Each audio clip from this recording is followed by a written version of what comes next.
Hey guys, so today you and I are going to talk about down leveling. So let's get into it. So the question in question was, hi Frederick, would you accept a position if you were down leveled after an interview?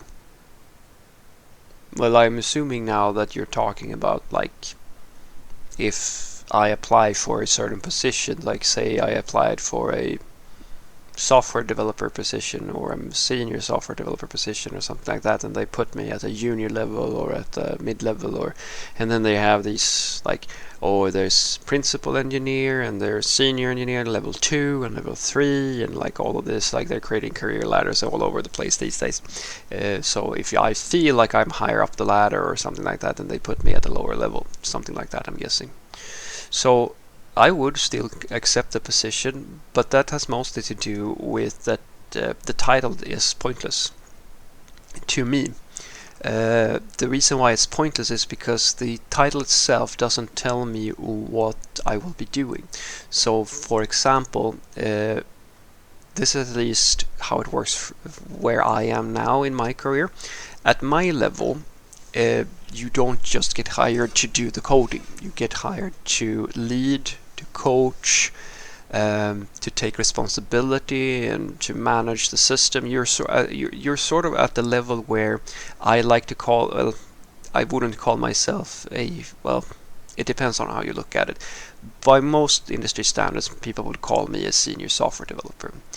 But the difference is that you also call the people who by today's standards I would call are maybe experienced mid-levels who don't really have the ability to do the things that I'm talking about, seniors. So then people start calling people like me staff engineers or principal engineers or things like that, because we, as I said, we dilute things so that they don't really, like, we expand on how many roles that you can have. And so if you getting down leveled at my level would basically mean that I just do the coding, but that I don't have any leadership or things like that, and that doesn't really matter so much to me, because at the end of the day it comes down to what do I enjoy doing.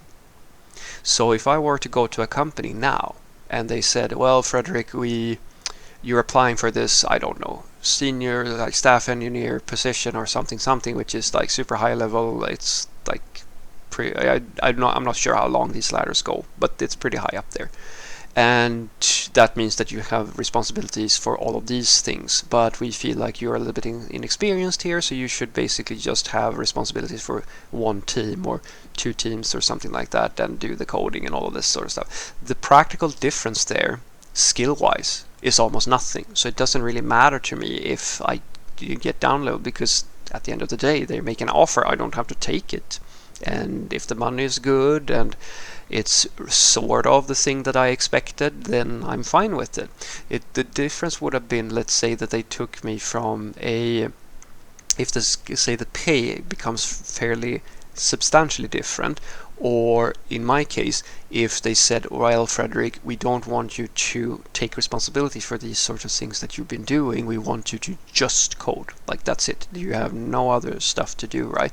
For me, that would be a step back, because I've reached a point in my career now, unless now it's not going to be like some language I don't really know or something that I'm really interested in just doing the coding on, then that would be a step backwards for me, because the responsibilities I have today are bigger, so my growth would be hindered. So that's the thing that I usually look at. I don't care what level they put me on, because that's just a title, which has different meanings in different companies. There are impacts of this, of course, but at the end of the day, it means what means something to me is what I do. What are my roles here? What am I involved with?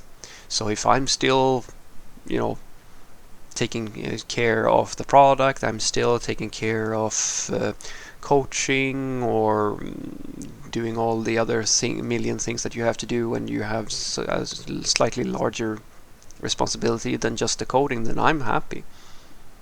Because at the end of the day, it's really just about skill progress for me. Money and the salaries and so forth, that's absolutely something, but you'll find, and this is a little bit quirky, sometimes you get the same sort of salary or maybe even a slightly higher salary for doing less work in a company than an old company where you did more work. I've been there before. I've been in roles where I started out having more responsibilities in the old company. I got less responsibilities when I got to the new company, but they also bumped my pay by quite a bit. So, it's hard to say. But I think that that's going to be the essence of my answer. I don't really care so much about down leveling due to the fact that I've reached a point where it practically doesn't matter. The thing that would be a down level for me would have been, let's say that they made me a CTO. Like, that's absolutely up leveling if you think about just the title now. But this is good for you guys to know as well when you get to a certain level, where an up level, or like someone putting you at a higher level in the wrong company, means basically nothing. So I've gotten offers where basically smaller startups or companies and so forth have wanted me to take over the leadership, like the entire leadership of the company. Not that the level I am at now in work with one of the larger companies, the skill difference is nothing. Basically, it's basically at the level that their company is running, you're probably going to face fewer challenges than if you work at my level in a really large company. It's the same thing I tell people when you work at different levels in software development. If you are a senior principal, super mega programmer 3000 in a small startup, that doesn't necessarily mean that you know how it is to work in a large-scale system or like with large-scale projects and so forth and so forth. It's not exclusively that situation. But I hope that you sort of understand my point.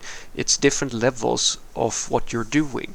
And being a CTO for a small startup is in many cases not that different from being a tech lead or being a staff engineer or a principal engineer or something like that for a really, really large company. In some cases it might actually be, as I said, a down level depending on your responsibilities and so forth and so forth.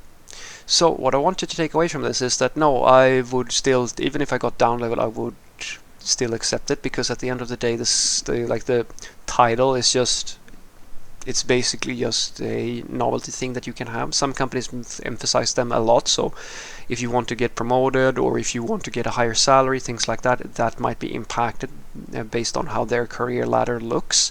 But as I've said this to many junior developers or people who have reached out to me where they've had questions on, should I take this job that is where I get to be a more advanced software developer or do more advanced work, versus this other thing that is putting me at a lower level, etc., and take a lower salary and so forth and so forth. And I always tell them the same thing. Where are you right now in your career?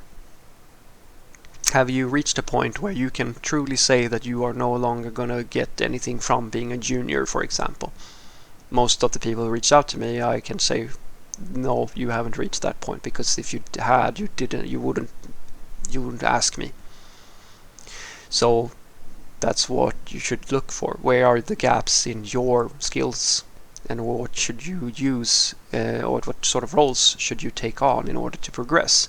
For me, that's basically now taking responsibility for entire departments or for everything that you can imagine, like if we're talking something that is not a standard role anymore, or going into a completely different field, like maybe if I started just doing ops or just security, or I picked a completely new language where I'm going to be a specialist in something or something like that. But if we talk about the things that I've been doing for a few years, then a downgrade for me is literally to just go down and do the coding, which I still do, of course, but I also have reached a point where I can do more than that. And so it's very difficult for me to say that if I would take a role or not based on just what you call down leveling, because if I will, you can give me a CTO title in a small startup and that's going to be a down level for me, even though I'm not a CTO today. But if I become a senior software developer in the right company, even though I'm a staff engineer, principal, super mega programmer 3000 something today, it might actually be an up level for me even though the title is not as nice, due to the fact that the skills that I will acquire from having that role will further propel my career forward and give me the things that I need. So that's what I suggest you always do, guys. Look at the actual thing that you're going to be doing and consider that before you get too into the whole title thing. That's my opinion. Have a great day.